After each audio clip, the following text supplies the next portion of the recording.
ની રચના કરવામાં આવે છે તેને ગુણાત્મક આલેખ કહેવામાં આવે છે। નેક્સ્ટ સ્લાઇડમાં જઈશું। હવે અહીંયા ચલનાત્મક આલેખ અને ગુણાત્મક આલેખ બંને આલેખમાં આપણે રચના કરીએ છીએ કે ગુણાત્મક આલેખમાં પી ચાર્ટ ફોર ફ્રેક્શન ડિફેક્ટિવ ખામી પ્રમાણ માટે પી આલેખની રચના કરવામાં આવે છે। हाँ, आ स्लाइड में આપણે ગુણાત્મક આલેખોમાં મુખ્યત્વે ત્રણ આલેખોની રચના કરવામાં આવે છે। ખામી પ્રમાણ માટે પી આલેખ એટલે પી ચાર્ટ ફોર ફ્રેક્શન ડિફેક્ટિવ। બીજું છે ખામીવાળી વસ્તુઓની સંખ્યા માટે એનપી આલેખની રચના કરવામાં આવે છે, NP chart for number of defective items. અને ત્રીજો આલેખ છે એકમ દીઠ ખામીઓની સંખ્યા માટે સી આલેખ, C chart for number of defects per unit. એટલે કોઈ પણ એક વસ્તુમાં એક રેડિયો સેટમાં કેટલી ખામી છે, કોઈ એક આપણે ટેલિવિઝન સેટ લઈએ તો ટેલિવિઝન સેટમાં કેટલી ખામી છે, એક મીટરનો કાપડનો ટુકડો આપણે લઈએ તો એક મીટર કાપડના ટુકડામાં કેટલી ખામી છે, એરોપ્લેન લઈએ તો એક એરોપ્લેનમાં ખામી કેટલી છે। એટલે એકમ દીઠ ખામી માટે જે આલેખની આપણે રચના કરીએ છીએ તેને સી આલેખ કહેવામાં આવે છે। હવે બે પ્રકારના આલેખ આપણે જોયા, એક ચલનાત્મક આલેખ અને બીજો છે ગુણાત્મક આલેખ। ચલનાત્મક આલેખ અને ગુણાત્મક આલેખ વચ્ચે તફાવત શું છે એની આપણે હવે ચર્ચા કરીશું। નેક્સ્ટ સ્લાઇડ શોમાં આપણે જઈશું। ચલનાત્મક આલેખ અને ગુણાત્મક આલેખ વચ્ચે અહીંયા તફાવત દર્શાવવામાં આવ્યો છે। હવે આ તફાવત ચલનાત્મક આલેખ કોને કહીશું આપણે કે ઉત્પાદન પ્રક્રિયા પછી જે વસ્તુ ઉત્પાદિત થાય છે એ વસ્તુનું આપણે માપ લઈ શકતા હોઈએ તેના માટે જે આલેખની રચના કરવામાં આવે છે તેને ચલનાત્મક આલેખ કહી શકાય। ઉત્પાદન પ્રક્રિયામાં જ્યારે વસ્તુનું ગુણવત્તા લક્ષણ માપી શકાય તેવું હોય ત્યારે આ આલેખનો ઉપયોગ કરવામાં આવે છે। ગુણાત્મક આલેખ કે જ્યારે ઉત્પાદન પ્રક્રિયામાં જ્યારે ઉત્પાદિત વસ્તુનું લક્ષણ માપી શકાય તેવું ન હોય પરંતુ તે અમુક ગુણધર્મ ધરાવે છે કે નહીં તે નક્કી કરી શકાતું હોય ત્યારે ગુણાત્મક આલેખનો ઉપયોગ થાય છે।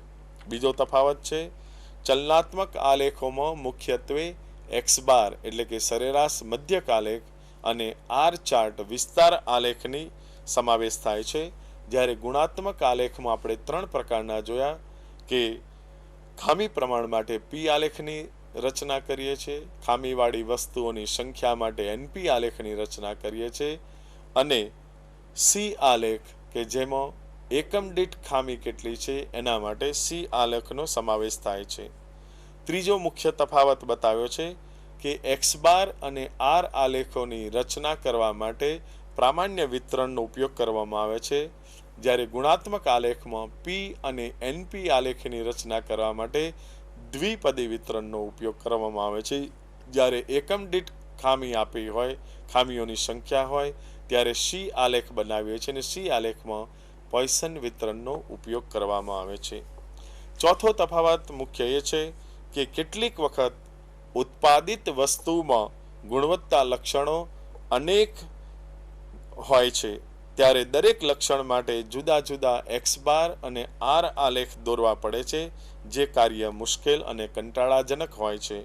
જ્યારે ગુણાત્મક આલેખમાં ઉત્પાદિત વસ્તુના ગુણવત્તા લક્ષણો અનેક હોય ત્યારે પણ એક જ આલેખ બનાવવામાં આવે છે। પાંચમો તફાવત આપ્યો છે કે એક્સ બાર અને આર આલેખ વધુ સંવેદનશીલ હોય છે। X bar and R charts are more sensitive, જ્યારે ચલનાત્મક આલેખોની સરખામણીમાં ગુણાત્મક આલેખો લેસ સેન્સિટિવ એટલે કે ઓછા સંવેદનશીલ દર્શાવ્યા છે। ચલનાત્મક આલેખોની રચનામાં સમય અને ખર્ચ વધુ થાય છે, જ્યારે ગુણાત્મક આલેખોની રચના કરવામાં સમય અને ખર્ચ ઓછો થાય છે।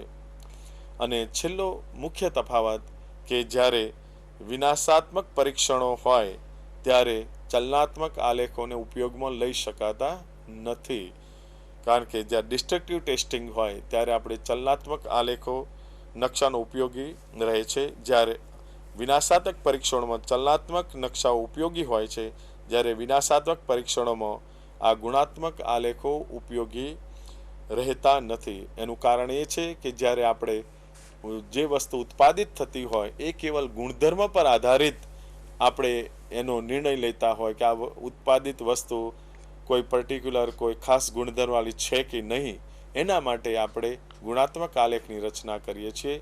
ધારો કે ઇલેક્ટ્રિક બલ્બ ઉત્પાદિત કરતી કંપની હોય, એનું આપણે સરેરાશ આયુષ્ય નક્કી કરતા હોઈએ તો આ વીજળીના ગોળાઓને જ્વલિત રાખવા પડે, ત્યાર પછી ફરી વખત એનો ઉપયોગ થઈ શકતો નથી કે આપણે બજારો મૂકી ના શકતા હોઈએ. ત્યારે આ પરીક્ષણોમાં ગુણાત્મક નકશાઓ ઉપયોગી રહેતા નથી.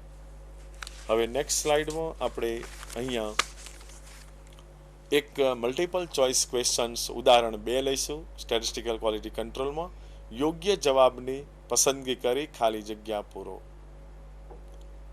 આલેખ પત્રકમાં નિયંત્રણ સીમાની બહાર પડતું બિંદુ ખાલી જગ્યા ચલન દર્શાવે છે. અહીંયા મારી સાથે વિદ્યાર્થી સમીક ગૌતમ પાઠક ગુજરાત યુનિવર્સિટી સંલગ્ન કોલેજમાં અભ્યાસ કરે છે. શ્રી નારાયણ ગુરુકુલ જોધપુર ટેકરા ઈસરોની સામે કોલેજ છે, તેમાં અભ્યાસ કરે છે. એમને આ પ્રશ્ન આપણે આપીએ છીએ. પ્રશ્ન ફરી આપણે સ્લાઇડ શોમાં મૂકીશું કે વિદ્યાર્થી પણ દરેક પોતપોતાના કોલેજમાં સેન્ટરમાં બેઠા છે તે પણ અહીંયાથી જોઈ શકે છે. આલેખ પત્રકમાં નિયંત્રણ સીમાની બહાર પડતું બિંદુ ખાલી જગ્યા ચલન દર્શાવે છે. એના 4 અહીંયા જવાબ આપેલા છે આપણે કે પહેલું સકારણ, યદચ્છ, બ સકારણ, ક સાહજિક અને ડ અન્ય કારણોનું છે. આનો જવાબ બ આવશે, સકારણ.